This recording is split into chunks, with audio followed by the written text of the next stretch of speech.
আসসালামু আলাইকুম, শুভেচ্ছা ও আমন্ত্রণ চ্যানেল আই সংবাদে আপনাদের সাথে আছে নবনীতা। বিস্তারিত সংবাদের শুরুতেই জানিয়ে দিচ্ছি ফ্রেশ প্রিমিয়াম টি সংবাদ শিরোনাম। তিস্তা প্রকল্পে ভারত ও চীনের দেয়া প্রস্তাব বিবেচনা করে সিদ্ধান্ত নেওয়া হবে বললেন প্রধানমন্ত্রী। ডক্টর ইউনূসকে সরাসরি বিতর্কে অংশ নেওয়ার আহ্বান। সামনের দিনগুলোতে আরও জোরদার হবে বাংলাদেশ চীন সম্পর্ক, উন্নয়ন সহযোগী হিসেবে বেইজিংকে আরও আন্তরিক হওয়ার আহ্বান। এবং টি-20 বিশ্বকাপের সেমিফাইনালে বৃহস্পতিবার সাউথ আফ্রিকার মুখোমুখি আফগানিস্তান, দ্বিতীয় সেমিতে ভারতের প্রতিপক্ষ ইংল্যান্ড। সংবাদ শিরোনামগুলো জানাচ্ছিলাম। এখনকার এই সংবাদ আয়োজন একই সঙ্গে চ্যানেল আর ইউটিউব চ্যানেল এবং চ্যানেল আর ওটিটি প্ল্যাটফর্ম আই স্ক্রিনে লাইভ স্ট্রিমিং যাচ্ছে পুরো সংবাদে। তিস্তা প্রকল্পে ভারত চীন দুদেশই প্রস্তাব দিয়েছে উল্লেখ করে প্রধানমন্ত্রী শেখ হাসিনা জানিয়েছেন, সব দিক বিবেচনা করেই সিদ্ধান্ত নেবে বাংলাদেশ। গণভবনে ভারত সফর পরবর্তী সংবাদ সম্মেলনে প্রধানমন্ত্রী বলেন, দেশের স্বার্থের বাইরে কোনো কিছুই করা হবে না। এক প্রশ্নে ডক্টর ইউনূসকে সরাসরি বিতর্কে অংশ নেওয়ার চ্যালেঞ্জ ছুঁড়ে দেন প্রধানমন্ত্রী। নীলাদ্রি শেখর জানাচ্ছেন। 15 দিনে দুবার ভারত সফর করেছেন প্রধানমন্ত্রী শেখ হাসিনা। ভারতের নতুন সরকার গঠনের পর প্রথম কোনো সরকার প্রধান হিসাবে ভারত সফর নিয়ে সাংবাদিকদের মুখোমুখি হয়ে প্রধানমন্ত্রী শেখ হাসিনা জানালেন, এটি অবশ্যই বিরল সৌভাগ্য যা দুদেশের বন্ধুত্বপূর্ণ ও প্রগাঢ় সম্পর্ককে ইঙ্গিত করে। সাংবাদিকদের নানা প্রশ্নে উঠে আসে গঙ্গার পানি বণ্টন ও তিস্তা চুক্তি ইস্যু। তবে এই ইস্যুতে নরেন্দ্র মোদীকে লেখা পশ্চিমবঙ্গের মুখ্যমন্ত্রী মমতা ব্যানার্জির চিঠিকে অভ্যন্তরীণ বলে এ নিয়ে কথা বলেননি শেখ হাসিনা। তিস্তা প্রজেক্ট আমরা যেটা নিয়েছি, এই প্রজেক্টটা যদি আমরা করি, হ্যাঁ আমাদেরকে চীন তারাও এই প্রস্তাব দিয়েছে, ভারতও প্রস্তাব দিয়েছে। অবশ্যই আমি এটা বিবেচনা করব, কোন প্রস্তাবটা করলে পরে আমার দেশের মানুষের কল্যাণে আসবে আমি সেটাই গ্রহণ করব। কোন প্রস্তাবটা নিলে আমার মানে লোন কতটুকু নিলাম, কতটুকু আমাকে শোধ দিতে হবে, দিতে কতটুকু পারবো, এসব কিছু বিবেচনা করেই তো আমাদের করতে হবে। চীনও একটা ফিজিবিলিটি স্টাডি করেছে, ভারতও একটা করে আমরা আমাদের কাছে যেটা সব থেকে বেশি গ্রহণযোগ্য লাভজনক আমরা সেটাই করব। কাজে ভারত যখন এগিয়ে আসছে, আমরা এটাই মনে করি যে ভারতের সাথে যদি আমরা এই তিস্তা প্রজেক্টটা করি, সেটা আমার দেশের এই পানি নিয়ে আর প্রতিদিন প্যাঁ করতে হবে না, আমরা সেই সুবিধাটা পাবো। ডক্টর মোহাম্মদ ইউনূসকে নিয়ে বিভিন্ন আন্তর্জাতিক গণমাধ্যমে সংবাদ উদ্ধৃতি করে সাংবাদিকদের প্রশ্ন, ডক্টর ইউনূসকে মামলা দিয়ে হেনস্থা করা হচ্ছে কিনা। যে যিনি সমানে ট্যাক্স ফাঁকি দিয়ে যাচ্ছেন আর প্রতিবার তার উপরে মামলা দিয়ে তার কাছে আদায় করতে হচ্ছে। যারা লিখেছেন তারা এই অনুসন্ধানটা একটু করুক। ওরা আমার জেলাসি করার কী আছে? সে আসুক না, মাঠে আসুক, চলুক আমার সাথে। আমেরিকায় ডিবেট হয় না, চলুক না, আসুক, কথা বলবো। সব থেকে বেশি আজকে আর্থিক সুবিধা থেকে সব কিছু পেয়েছে তো আমার হাত থেকে। শেখ হাসিনা কারোর সাথে জেলাসি করে না। Sheikh Hasina father of the নেশনের মেয়ে, প্রধানমন্ত্রী, এটা তো একটা সাময়িক ব্যাপার। কিন্তু আমি তো বঙ্গবন্ধু শেখ মুজিবের মেয়ে। আমি দেশও বেচি না, দেশের স্বার্থ বেচি না। আমি সবসময় দেশের স্বার্থ রক্ষা করেই চলি। তার জন্য অনেকবার ক্ষমতা আসতেও পারিনি, আমার কিচ্ছু আসে যায় না। বাংলাদেশের ভেতর দিয়ে ভারতীয় রেল যোগাযোগ নিয়ে নিন্দুকদের সমালোচনারও জবাব দেন সরকার প্রধান। আর রেল যেগুলি বন্ধ ছিল আমরা সেগুলি আস্তে আস্তে খুলে দিচ্ছি। তাতে আমাদের ব্যবসা বাণিজ্যে সহজ হচ্ছে, আমাদের ওই অঞ্চলের মানুষগুলি উপকৃত হচ্ছে, তাদের উৎপাদিত পণ্য বাজারজাত করার সুযোগ হচ্ছে, বা যে সমস্ত জিনিস আমাদের দেশে হয় না সেগুলি আনার সুযোগ হচ্ছে। অর্থনীতিতে এটা বিরাট অবদান রেখে যাচ্ছে। আমরা বাংলাদেশে কি চারিদিকে দরজা বন্ধ করে বসে থাকবো? সেটা হয় না, কোনো দেশ পৃথিবীতে থাকে না। আজকে ইউরোপের দিকে তাকান, সেখানে কোনো বর্ডারই নাই, কিছুই নাই। তাহলে কি একটা দেশ আরেকটা দেশের কাছে বিক্রি করে দিয়েছে? দেশে রাসেল ভাইপার নিয়ে আতঙ্কে রয়েছেন কৃষকরা। এ বিষয়ে দৃষ্টি আকর্ষণ করা হয় প্রধানমন্ত্রীর। জীব জন্তু পশু সাপ যাই বলেন, এরা কিন্তু খামাখা কোনো দিন কোনো মানুষকে আক্রমণ করে না, যদি না তারা ভীত হয়ে যায় বা আক্রান্ত হবার ভয় থাকে। তাছাড়া তারা কিন্তু কোনো দিন কারো ক্ষতি করে না। এটা আমার নিজের দৃঢ় বিশ্বাস এবং এটা আমি নিজেও দেখেছি। Niladri Shekhar, channel I, Dhaka. প্রাপ্যতার ভিত্তিতে তিস্তা ও গঙ্গা চুক্তির পানি বণ্টনের সমঝোতা হওয়া উচিত বলে মনে করেন কূটনীতিক ও গণযোগাযোগ বিশ্লেষকরা। প্রধানমন্ত্রী শেখ হাসিনার ভারত সফরের পর তিস্তা ও গঙ্গা চুক্তি নিয়ে পশ্চিমবঙ্গের মুখ্যমন্ত্রী মমতা ব্যানার্জি যে আপত্তি তুলেছেন তা নিয়ে বলতে গিয়ে তারা বলেছেন, বন্ধুত্বের খাতিরে বিষয় দুটির সুরাহা হওয়া উচিত। পান্থ রহমান জানাচ্ছেন। এক মাসে দুবার দিল্লি সফরে প্রধানমন্ত্রী শেখ হাসিনা। নরেন্দ্র মোদীর শপথ অনুষ্ঠানের পর দ্বিপাক্ষিক সফরে তাই প্রত্যাশার পারদ পেয়েছিল ভিন্ন উচ্চতা। এই সফরে 10 সমঝোতা স্মারক সই হলেও কাগজে কলমে ছিল না বাংলাদেশের জন্য অতি প্রত্যাশার তিস্তা পানি বণ্টন চুক্তি। যদিও যৌথ সংবাদ সম্মেলনে ভারতের প্রধানমন্ত্রী নরেন্দ্র মোদী জানিয়েছেন, তিস্তা চুক্তির জন্য বাংলাদেশে আসবে তাদের কারিগরি দল। আলোচনা হয়েছে গঙ্গা চুক্তির নবায়ন নিয়েও। যদিও তিস্তা ও গঙ্গা চুক্তির বিরোধিতা করে ভারতের কেন্দ্রীয় সরকারের কাছে লেখা পশ্চিমবঙ্গের মুখ্যমন্ত্রীর চিঠি ভিন্ন বার্তা দিচ্ছে। তাহলে কি তিস্তার সঙ্গে এবার ঝুলে গেল গঙ্গা চুক্তির নবায়নের বিষয়টিও? তিস্তা তো গত 13 বছর ধরে ঝুলেই আছে, কাজে এটা ঝুলে যাবার আশঙ্কার দরকার নেই। এটা ঝুলে গেছে বা ঝুলে আছে সেটা তো আমরা বাস্তবতাটা মেনে নিচ্ছি, কিন্তু এই ঝুলে যাওয়াটা দুই দেশের আমি বলবো যে বন্ধুত্বপূর্ণ সম্পর্কের জন্য ইতিবাচক নয়। গঙ্গা চুক্তি সেটাও আলাপ আলোচনা শুরু হবে এখন, এবং সেটাও বিঘ্ন ছাড়াই এটা আবার নবায়িত হবে, এটাই আমাদের প্রত্যাশা। পানির প্রাপ্তিটা তো দেব না দেবর বিষয়টা না, এটা আন্তর্জাতিক আইনে আপনার প্রাপ্য, এবং এটা পৃথিবীর প্রাকৃতিক সম্পদের একটা। সেই প্রাকৃতিক সম্পদে যদি অভিন্ন অবস্থা হয় তাহলে নিঃসন্দেহে দুই পক্ষেরই সেখানে অধিকার থাকে। আমরা সবসময় বলি যে একটা ইকুইটেবল ডিস্ট্রিবিউশনের কথা, এটা সুষম বন্টন। আমি তো বলছি না যে আমাকে বেশি দিতে হবে অমুককে কম দিতে হবে, যার যেটুকু প্রাপ্য প্রয়োজন সে অনুযায়ী বন্টনটা হবে। এবং যেটা দেব না বলছি সেটা আসলে দেব না বলা যায় না। পানি বন্টন কিংবা যোগাযোগের ক্ষেত্রে একে অন্যকে ছাড় না দিলে দুই দেশের সম্পর্কের উষ্ণতা কমতে পারে বলেও আশঙ্কা বিশ্লেষকের। কূটনীতির মধ্যে দেয়া নেই একটা গুরুত্বপূর্ণ উপাদান। কাজে আমার কাছ থেকে যারা নেবে তারা আমাদেরকে সেইভাবে দেবে, এবং তারা যেমন তাদের সুবিধাটা নিতে চায় আমাদের ভূমি ব্যবহার করে, আমরাও যেন তাদের ভূমি ব্যবহার করে অন্যের কাছে যেতে পারি, সেই সুযোগটা আমরা আশা করি, এবং সেই সুযোগটা যাতে আমরা পাই সেই ব্যবস্থা তারা করবে, এটাই আমাদের প্রত্যাশা। বিশ্লেষকরা আশা করেন সংকট কাটিয়ে ঢাকা দিল্লির পুরনো বন্ধুত্ব অটুট থাকবে। পান্থ রহমান, চ্যানেল আই, ঢাকা। আগামী বছর বাংলাদেশ ও চীনের বন্ধুত্বপূর্ণ সম্পর্কের 50 বছর পূরণ হবে। ঢাকায় চীন দূতাবাসের আয়োজনে সংলাপে চীনের কমিউনিস্ট পার্টি সিপিসির আন্তর্জাতিক বিভাগের মন্ত্রী লিউ জিয়ানসাও বলেন, এই দীর্ঘ সময়ে বাংলাদেশের অর্থনৈতিক উন্নয়নে চীন যেমন বন্ধু ও সহযোগী হিসেবে পাশে ছিল, সামনের দিনগুলোতে সে সম্পর্ক আরও জোরদার হবে। বাংলাদেশের উন্নয়ন সহযোগী হিসেবে চীনকে আরও বেশি আন্তরিক হওয়ার আহ্বান জানিয়েছেন বক্তারা। তানভীর আশিক জানাচ্ছেন। প্রধানমন্ত্রী শেখ হাসিনা চীন সফরে যাচ্ছেন 8 জুলাই। এর আগে বাংলাদেশ সফরে আছেন চীনের কমিউনিস্ট পার্টি সিপিসির আন্তর্জাতিক বিভাগের মন্ত্রী লিউ জিয়ানছাও। এই অবস্থায় রাজধানীর গুলশানে চীন বাংলাদেশ আন্তঃসম্পর্ক উন্নয়নে সংলাপের আয়োজন করে চীন দূতাবাস।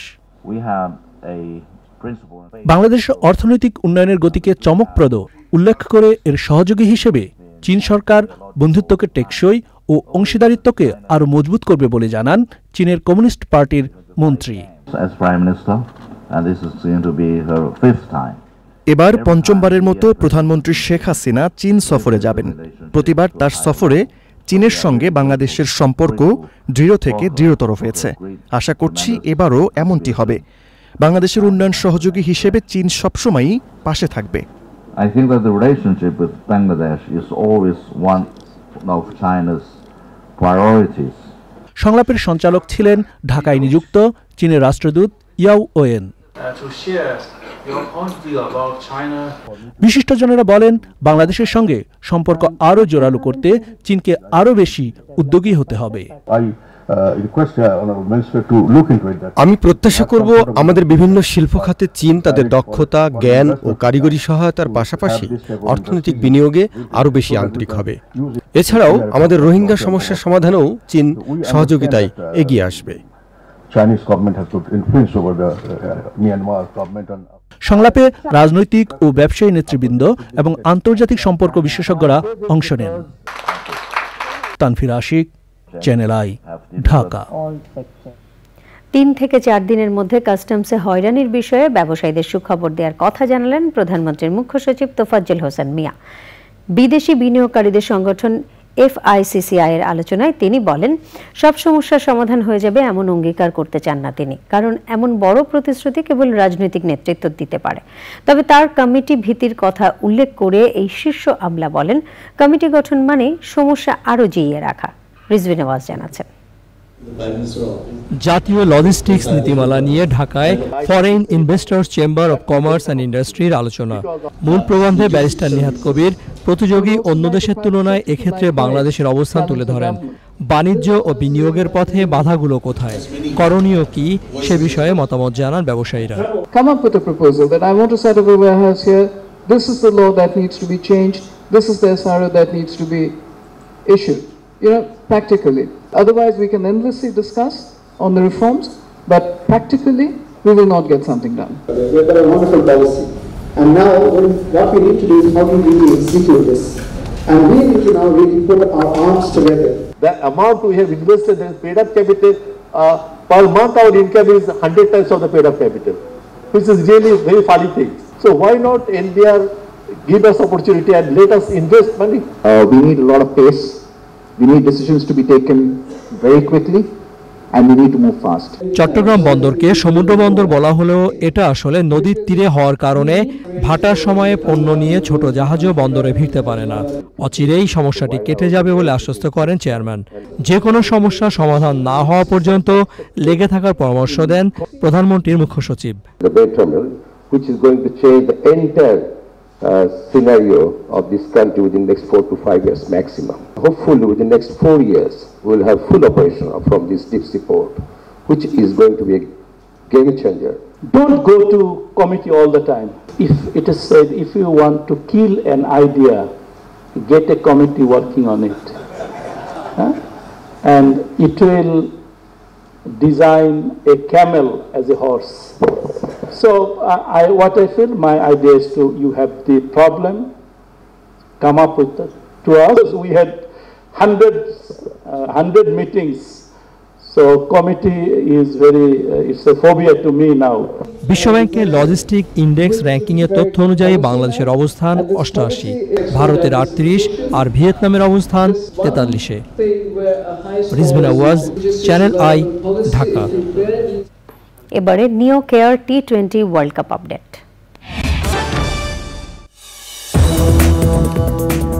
বিরতির পর আমন্ত্রণ আরও একবার।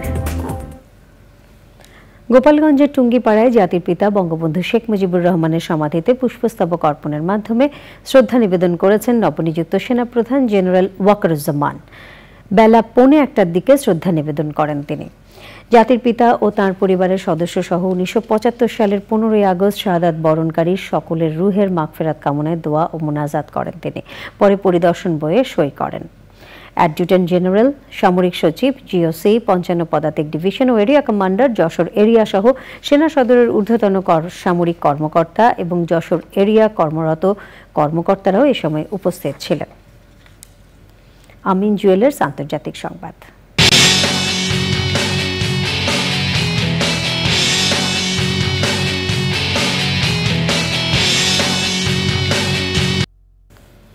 অবশেষে মুক্ত জীবনে ফিরতে যাচ্ছেন রাষ্ট্রীয় বহু গোপন তথ্য ফাঁস করে যুক্তরাষ্ট্র সহ বিভিন্ন দেশের সরকারকে বিব্রতকর পরিস্থিতিতে ফেলে দেওয়া প্রতিষ্ঠান উইকিলিক্সের প্রতিষ্ঠাতা জুলিয়ান অ্যাসাঞ্জ। যুক্তরাষ্ট্রের গুপ্তচর বৃত্তি আইন লঙ্ঘনের অপরাধে দোষ স্বীকার করে নেয়ার চুক্তিতে তিনি জেল থেকে মুক্তি পাচ্ছেন। চুক্তি অনুযায়ী অ্যাসাঞ্জকে চলতি সপ্তাহে প্রশান্ত মহাসাগরীয় নর্দার্ন মারিয়ানা দ্বীপপুঞ্জে মার্কিন একটি আদালতে হাজির হতে হবে। বুধবার সকালে অ্যাসাঞ্জ এই আদালতে হাজির হবেন বলে ধারণা করা হচ্ছে। এবারে কৃষি সংবাদ।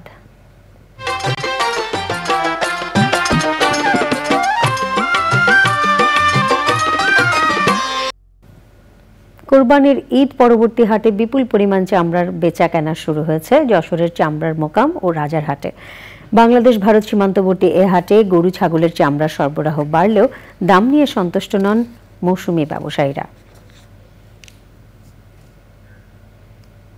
এখন দেখবেন প্রকৃতি সংবাদ।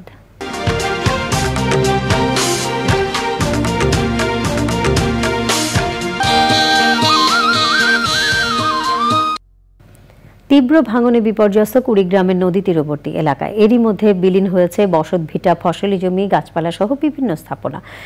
ভাঙন আতঙ্কে ঘরবাড়ি অন্যত্র সরিয়ে নিচ্ছেন মানুষ। ভাঙন প্রতিরোধে দ্রুত কার্যকর উদ্যোগের দাবি জানিয়েছেন ভাঙন কবলিতরা।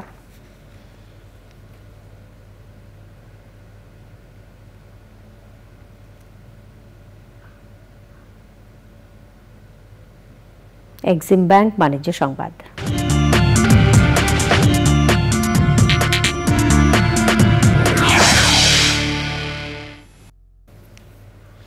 আধুনিক ব্যাংকিং সেবা প্রদানের লক্ষ্যে পূবালী ব্যাংকের ঢাকা স্টেডিয়াম কর্পোরেট শাখা নতুন ঠিকানায় স্থানান্তরিত হয়ে ব্যাংকিং কার্যক্রম শুরু করেছে। স্থানান্তরিত শাখাটি উদ্বোধন করেন ব্যাংকের উপব্যবস্থাপনা পরিচালক মোহাম্মদ ইসা। সভাপতিত্ব করেন ব্যাংকের ঢাকা স্টেডিয়াম কর্পোরেট শাখা প্রধান ও উপমহাব্যবস্থাপক আলমগীর জাহান। উপস্থিত ছিলেন সংস্থাপন ও সাধারণ সেবা বিভাগ প্রধান ও মহাব্যবস্থাপক শাহিদা বেগম, নারায়ণগঞ্জ অঞ্চল প্রধান ও উপমহাব্যবস্থাপক মোহাম্মদ মনিরুজ্জামান এবং জনসংযোগ কর্মকর্তা ও সহকারী মহাব্যবস্থাপক মোহাম্মদ মিজানুর রহমান।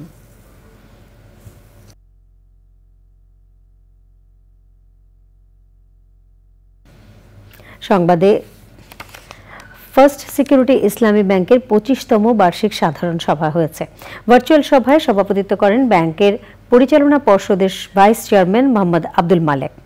সভায় অন্যদের মধ্যে শরিয়াহ কাউন্সিলের chairman professor doctor Mohammad Giasuddin Talukdar, পরিচালনা পর্ষদের সম্মানিত সদস্যবৃন্দ, ব্যাংকের ব্যবস্থাপনা পরিচালক সৈয়দ ওয়াসেক মোহাম্মদ আলী, কোম্পানি সচিব অলি কামাল, এফসিএস ও উল্লেখযোগ্য সংখ্যক শেয়ার হোল্ডার অংশগ্রহণ করেন।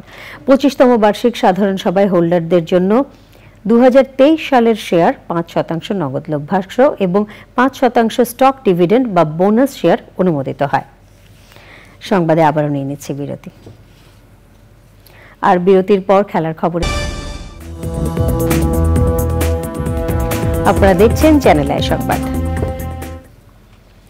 ডাক ও টেলিযোগাযোগ ও তথ্য প্রযুক্তি প্রতিমন্ত্রী জুনায়েদ আহমেদ পলক বলেছেন, স্মার্ট বাংলাদেশ বিনির্মাণে তরুণ প্রজন্ম গুরুত্বপূর্ণ ভূমিকা রাখবে। বিকেলে ঢাকা জেলা আওয়ামী লীগ কার্যালয়ে ইতিহাসের গতিধারায় বঙ্গবন্ধু থেকে শেখ হাসিনার শীর্ষক সংবাদচিত্র পরিদর্শন এবং আলোচনা সভায় যোগ দেন তিনি। বলেন, বর্তমান সরকার তথ্য প্রযুক্তি খাতের উন্নতি করে মানুষ সুফল ভোগ করছেন। শেখ হাসিনা সরকার আগামীতেও গণকল্যাণমুখী খাতগুলোতে প্রযুক্তির উৎকর্ষতা বাড়াবে বলে জানান প্রতিমন্ত্রী।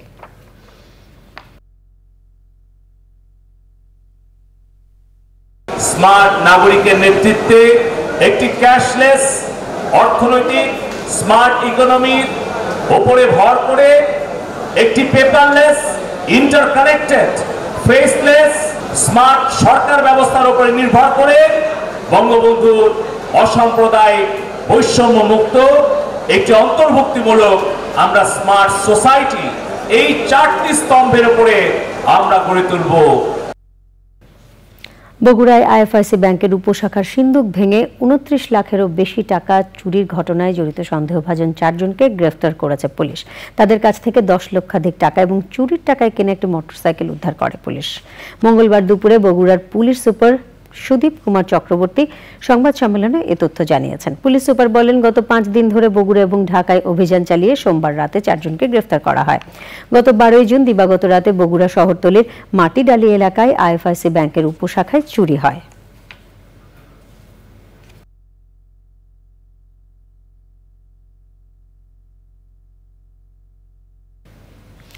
আওয়ামী লীগের 75তম প্রতিষ্ঠা বার্ষিকী উদযাপন করেছে সুপ্রিম কোর্ট আইনজীবী সমিতি। সুপ্রিম কোর্ট আইনজীবী সমিতির হলরুমে আলোচনা সভা সহ বিভিন্ন অনুষ্ঠান পরিচালনা করেন সুপ্রিম কোর্ট আইনজীবী সমিতির সম্পাদক শাহ মঞ্জুরুল হক।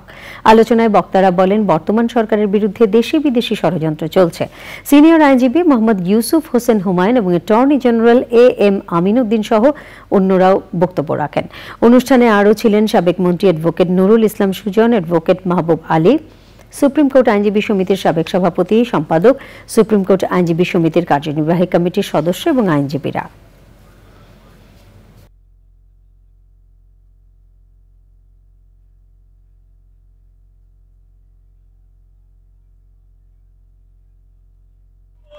আমার নেত্রী বাংলাদেশের মাননীয় প্রধানমন্ত্রী যে কাজটা করছেন, আপনারা যে দৃশ্যমান উন্নয়ন ছাড়া একটি কাজ উনি যেটা করছেন সেটা আমার মনে হয় এই পৃথিবীতে একটা অন্যতম নিদর্শন হয়ে কাজ করবে। গৃহহীনদেরকে উনি গৃহ দিচ্ছেন। রাজধানীর পূর্বাচলের Bangabandhu Bangladesh China friendship exhibition সেন্টারে শুরু হয়েছে 5 দিনের হস্তশিল্প মেলা।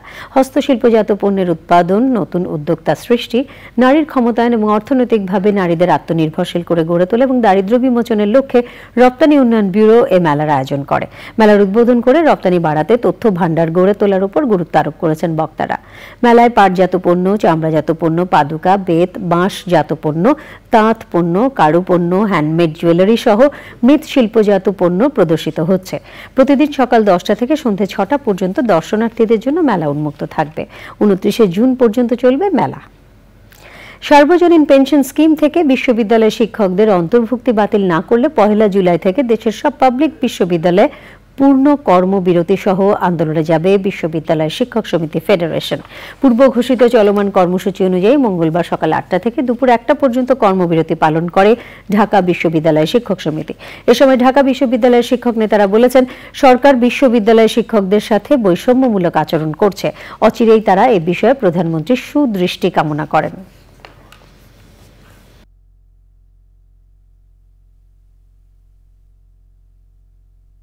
সাধারণ শিক্ষকবৃন্দ ঢাকা বিশ্ববিদ্যালয় শিক্ষক সমিতিকে ম্যান্ডেট প্রদান করেছে। 1100 শিক্ষক লিখিতভাবে এই স্কিমকে প্রত্যাখ্যান করেছে এবং 1 জুলাই থেকে সম্পূর্ণভাবে প্রশাসনিক এবং একাডেমিক কাজ বন্ধ করে দেওয়া হবে। এই বিষয়টি বারবার সাধারণ শিক্ষকরা আমাদেরকে হাত তুলে করতালি দিয়ে সমর্থন জানিয়ে আমাদের আন্দোলনকে চালিয়ে যাবার জন্য বলেছে। দেশে তামাকজাত পণ্য ধূমপানের কারণে অল্প বয়সীরা আক্রান্ত হচ্ছে হৃদরোগ, ক্যান্সার এবং স্ট্রোকের মতো অসংক্রামক রোগে। রাজধানীর ন্যাশনাল হার্ট ফাউন্ডেশনের হাসপাতালে আয়োজিত সেমিনারে বিশেষজ্ঞ চিকিৎসকরা অকাল মৃত্যু ঠেকাতে ধূমপান ও তামাকজাত দ্রব্য ব্যবহার নিয়ন্ত্রণ আইন 2005 সংশোধনের প্রস্তাব দিয়েছেন। সেমিনারে মূল প্রবন্ধে national heart foundation and research ইনস্টিটিউটের গবেষক ও জনস্বাস্থ্যবিদ অধ্যাপক ডাক্তার সোহেল রেজা চৌধুরী জানিয়েছেন, মোট জনগোষ্ঠীর 35%-এরও বেশি তামাক পণ্য ব্যবহার করে। এর মধ্যে 13 থেকে 15 বছর বয়সীদের হার 6.9%। সেমিনারে জানানো হয়, কর্মস্থলে ধূমপান করেন 43%, রেস্তোরাঁয় 50% এবং পাবলিক পরিবহনে 44% মানুষ। সেমিনারে ভুটান ও মালদ্বীপের পার্লামেন্টের স্পিকার এবং শ্রীলঙ্কার পার্লামেন্টের ডেপুটি স্পিকার, প্রধানমন্ত্রীর চিকিৎসক অধ্যাপক ডাক্তার ABM আব্দুল্লাহ, কিডনি রোগ বিশেষজ্ঞ অধ্যাপক ডাক্তার হারুনুর রশিদ এবং অন্যরাও অংশগ্রহণ করেন। আমাদের বর্তমান আইনে ডেজিগনেটেড স্মোকিং এরিয়া রাখার একটা বিধান আছে। মানে হচ্ছে যে কোনো একটা জায়গায় বা রেস্টুরেন্টে ধরেন একটা জায়গা আপনি নির্দিষ্ট করে দিতে পারবেন যেখানে ধূমপান করা যাবে। আসলে সেটাতে কোনো লাভ হয় না, কারণ আশেপাশের লোকজন সবাই পরোক্ষ ধূমপানে আগ্রহী হয়। এইবারে আমরা চাচ্ছি এই ডেজিগনেটেড স্মোকিং এরিয়ার বিধানটা তুলে দিতে। এবার খেলার খবর।